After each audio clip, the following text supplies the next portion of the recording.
Pagi ini tiba-tiba aku kebayang sama sayur genjer yang pedes banget gitu. Berhubung aku juga sudah nggak punya stok sayuran di kulkas, jadi aku mau pergi dulu belanja ke pasar. Pagi ini tuh cuacanya mendung dan masih gerimis rintik-rintik gitu. Karena dari semalam tuh di sini hujan deras sampai subuh tadi masih hujan. Pas aku pergi ini tadi anak-anakku tuh masih pada tidur. Cuaca di Kalimantan pagi ini bener-bener dingin. Nah, ini aku udah sampai di Pasar Induk. Tapi aku mau terus ke Pasar Inai dulu. Pasar Inai itu mayoritas penjualnya adalah orang Dayak. Dan yang dijual di sini tuh kebanyakan sayuran-sayuran kampung yang kadang-kadang itu nggak ada dijual di Pasar Induk. Tapi pasar ini tuh bukanya hanya seminggu 2 kali, yaitu di hari Selasa dan juga Jumat. Setelah keliling lihat-lihat, akhirnya aku ketemu sama sayur genjer. Terus aku lihat jambu air di sini, aku juga beli jambu air. Cabai kayak gini di Pasar Induk tuh jarang banget ada yang jual. Aku juga beli daun ubi tumbuh. Setelah belanja di Pasar Inai, aku lanjut ke pasar ikan. Aku tadi cuma beli ikan bandeng, ikan nila dan juga udang. Selesai belanja di pasar ikan, aku lanjut mampir ke Pasar Induk. Di Pasar Induk aku hanya beli percabean aja, habis itu aku pulang. Ternyata sampai rumah adik udah bangun dan dia udah nungguin di depan. Tadi di perjalanan pulang aku mampir beli kue pukis kesukaan adik. Tuh para kucingku juga pada nungguin aku pulang ternyata.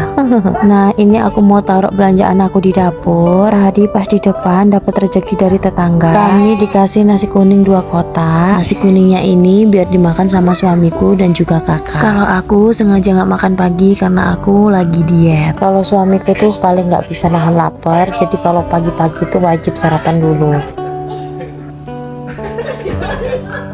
Habis bercandaan sama suami, di sini aku mau lanjut rebus telur puyuh. Telur puyuhnya ini nanti mau aku campurin sama sayur genjernya. Aku nggak tahu kenapa tiba-tiba aku pengen aja genjer dicampur telur puyuh gitu. Dan ini pertama kalinya aku mau masak sayur genjer dicampur sama telur puyuh. Dalam bayanganku tuh kayaknya enak banget, apalagi nanti mau aku masak yang super pedas. Nah ini sayur genjernya udah aku potong-potong. Untuk bumbu sayur genjernya aku hanya pakai ini. Pokoknya kalau resep masak sayur genjer ala aku harus wajib ada terasinya, karena menurut aku kalau bumbunya ditambahin terasi itu bisa jadi makin sedep gitu. Bumbunya aku chopper seperti ini ya. Untuk temen sayur genjernya nanti aku di sini juga punya tempe mau aku goreng. Dulunya ini aku marinasi dulu pakai bumbu racik serbaguna. Selain tempe aku juga punya ikan asin kepala batu. Oh ya kali ini sayur genjernya nggak aku siram pakai air panas. Ada yang ngasih tahu aku disuruh nyobain pakai cara seperti ini. Sayur genjernya itu ditaburin pakai garam, kemudian diremes-remes sampai layu seperti ini. Pokoknya katanya itu diremes-remesnya bener-bener sampai diremes layu seperti ini. Setelah selesai jangan lupa sayurnya dicuci sampai bersih, kemudian diperes airnya seperti ini ya. Katanya sih kalau pakai cara ini bikin masakan sayur genjernya itu jadi nggak pahit dan warnanya tetap cantik hijau. Selesai ngurusin sayur genjernya, lanjut di sini aku mau kupasin telur puyuhnya. Selesai ngupasin telur puyuhnya, lanjut aku mau tumis bumbu yang sudah aku chopper tadi ke dalam minyak panas. Di sambil numis bumbu, di sambil juga aku goreng tempe. Setelah bumbunya mateng dan wangi, masukkan telur puyuh dan juga sayur genjernya. Lalu aduk-aduk sampai merata. Katanya sih masak sayur genjer gini nggak usah lama, cukup 2-3 menit aja. Sambil nunggu sayur genjernya mateng, aku mau angkat tempe yang sudah aku goreng tadi. Kemudian lanjut aku mau goreng ikan asinnya. Untuk sayurnya jangan lupa kasih seasoning sesuai selera. Nah, sayur genjer telur puyuhku udah mateng. Kalian yang doyan banget sama sayur genjer, cobain deh masak sayur genjer dicampur dengan telur puyuh kayak gini. Enak banget loh.